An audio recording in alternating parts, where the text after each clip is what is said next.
জাতির পিতা বঙ্গবন্ধু শেখ মুজিবুর রহমান 1973 সালে 8 জানুয়ারি পিলখানায় তৎকালীন বাংলাদেশ রাইফেলসের প্রথম ব্যাচের প্রশিক্ষণ সমাপনী কুচকাওয়াজে অভিবাদন গ্রহণ ও প্যারেড পরিদর্শন করেছিলেন।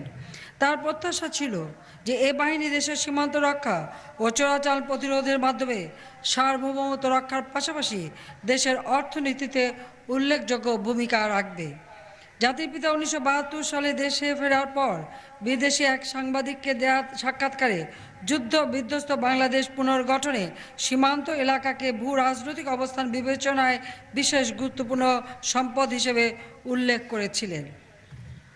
আমি আশা করি জাতির পিতা সেই প্রত্যাশার কথা স্মরণ রেখে আপনারা সবসময় দেশপ্রেম ও সততার সাথে দায়িত্ব পালন করে এই বাহিনীর সুনাম ও মর্যাদা অক্ষুণ্ণ রাখবেন, মানুষের বিশ্বাস ও আস্থা অর্জন করবেন।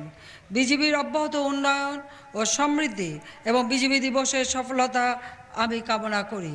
আপনারা জানেন যে আমরা সরকার গঠন করার পর আমাদের বাজেট আমরা 4 গুণ বৃদ্ধি করেছি। ইতিমধ্যে সকলের বেতন ভাতা আমরা 123 ভাগ বৃদ্ধি করে দিয়েছি, যাতে প্রতিটি পরিবার সচ্ছলভাবে চলতে পারে বাবা মাকে সাথে নিয়ে। সেদিকে লক্ষ্য রেখে এই বেতন ভাতা বৃদ্ধি করা হয়েছে। সেই সাথে সাথে আজকে দেশ উন্নয়নের পথে এগিয়ে যাচ্ছে। বাংলাদেশ বিশ্বে আজ মর্যাদা পেয়েছে। বাংলাদেশ উন্নয়নের রোল মডেল।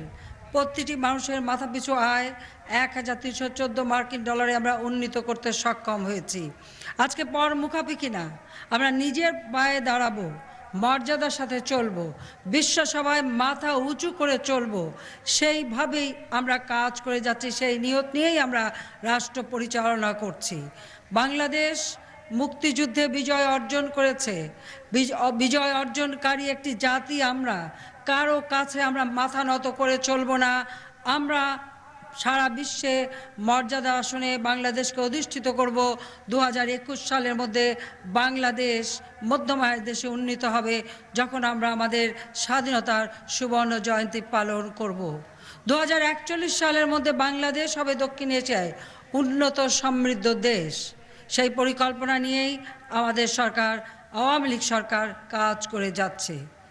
আপনাদের সবাইকে আমি এই আহ্বানই জানাবো, দেশপ্রেমে উদ্বুদ্ধ হয়ে বাংলাদেশ যেন মর্যাদা নিয়ে চলতে পারে, বিশ্বসভায় মাথা উঁচু করে চলার স্থান করে নিতে পারে। আপনারা সেইভাবেই কাজ করবেন, সেটাই আপনাদের প্রতি আমার আহ্বান রইল। সর্বশেষে আমি সবাইকে আন্তরিক ধন্যবাদ জানাই এবং একটা চৌকস কুচকাওয়াজ উপহার দেওয়ার জন্য আবারও অভিনন্দন।